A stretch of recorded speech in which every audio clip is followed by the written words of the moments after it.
Mr. President, this evening I rise to honor a fallen hero who gave his life during Operation Iraqi Freedom, Lance Corporal William Brett Wightman. Lance Corporal Wightman is from Sabine, Ohio. He died on August 3rd, 2005, when a roadside bomb exploded under his military vehicle in Iraq. He was 22 years of age at the time. Brett, as he was called by family and friends, was a true example of what it means to be a hometown hero. Sabine, you see, is a small village in Clinton County, Ohio, not too far from my home. The high school Brett attended, East Clinton High School, is carved out of surrounding fields of farmland. Brett will never be forgotten there. He was prom king. He was a star in the basketball and track and field teams, captain of the school's football team, the Astros. He played fullback. He wore number 44. Everyone who knew Brett agrees that he died doing what he wanted to do, serving our nation. Becoming a member of the military had been his dream ever since he was a little boy. Brett's aunt, Missy, said that Brett would, and I quote, play with those G.I. Joes, and he'd say, I'm going to grow up and be one of those guys. All of his life, that's all he would talk about, his aunt said. Brett joined the Marines while he was still a junior in high school, young enough that he needed his parents to come with him to enlist and give their permission. The reserves unit Brett served with was Lima Company, Marine Force Reserve's 3rd Battalion, 25th Marine Regiment, 4th Marine Division, based in Columbus. Their story, of course, is one that I've talked about on the Senate floor before, and one that has touched hearts in Ohio and all across our country. On the day Brett died, 13 other men in his unit died alongside him. It was a tragedy felt by the entire state and by our nation. Family members said Brett was proud of being a Marine and was planning to re-enlist. His goal was to rise to the very top of the service. As his stepsister Stephanie Finley said, and I quote, when I talked to him a month ago, he said he loved what he was doing. He said he would go back if he had to. According to his mother, Pam, she received a letter from her son that she will cherish forever.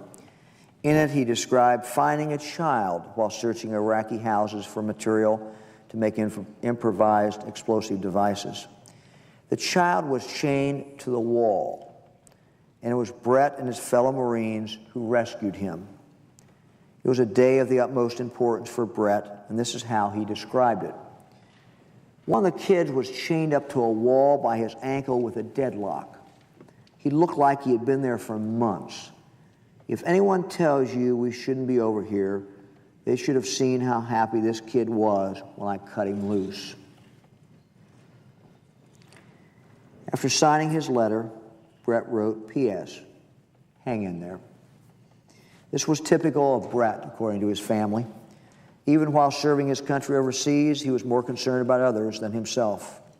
Brett's friends and former teammates describe him as a person who would do anything for you. His stepsister, Stephanie, said, it didn't take Iraq for him to be a hero to me. He'll always be my hero. Mr. President, Brett was committed to the Corps and to the other Marines in his unit. While serving in Iraq, he received the news that his grandmother had passed away. Although deeply saddened, Brett wrote that he would have to wait to take the time to grieve. In his words, he had to, quote, watch out for my Marines. According to his mother, this letter really encapsulated everything that Brett was about. He would do anything for anybody at any time, she said. Brett's father, Keith, agreed. Things like that just make you feel that your child has grown up to be responsible, he said. He did what he had to do. Not many kids his age take on the responsibilities of the world. Every man and woman in the service is taking that on. Brett's Aunt Missy said that Brett's life was, and I quote, just beginning, with a lot of ambition, a lot of hope. Unfortunately, it's been cut short, but we know that he was happy. doing what he wanted to do all his life. Mr. President, members of the Senate, Brett's death was truly a loss for the entire Sabina community, for the entire Clinton County community. In a local bar named the Crowbar, a lone can of beer stands on a shelf. "This beer is for Brett," reads an attached sign. Before his reserve unit was activated, Brett was working as a carpenter for a local home construction company. He was close to his coworkers, one of whom was a fan of Michigan State's football team. Before a Michigan-Ohio State game, Brett made a bet with him that the Buckeyes would win. They did win, and Brett enjoyed his winnings, the privilege of frying his friend's Michigan shirt on the grill. Barb Howard is the mother of one of Brett's hometown friends. She remembers Brett and other neighborhood youngsters lounging around her house after their Pee Wee sports games, eating food, watching movies. This group of boys remained friends while playing high school sports, and Brett became like a son to her. "It's like a piece of you is gone," Barb reflected. Justin Stewart plays football for the Astros. He said he'd admired Brett ever since the third grade, when the older Brett would help him with his Pee Wee football drills. "I'm proud of him," Justin said. "I am just happy he was over there fighting." As captain of the East Clinton football team, Brett was more than a supportive teammate. He was a leader with responsibility. This focus on teamwork and this commitment to helping others explains Brett's desire to become a Marine. It also explains what kind of Marine he became. Mr. President, Brett's funeral was on the football field at East Clinton. Over 1,000 mourners attended to salute the young Marine. Reverend Carrie Hildebrand, who'd known Brett since he was a boy, assured the crowd that it was not a day for sorrow. Brett had died living his dream. Brett wasn't afraid, he said. He had a good mindset, and he knew what he wanted to do. While Reverend Hildebrand was speaking, the members of the Astros football team, wearing their red and white jerseys, stood silently at attention.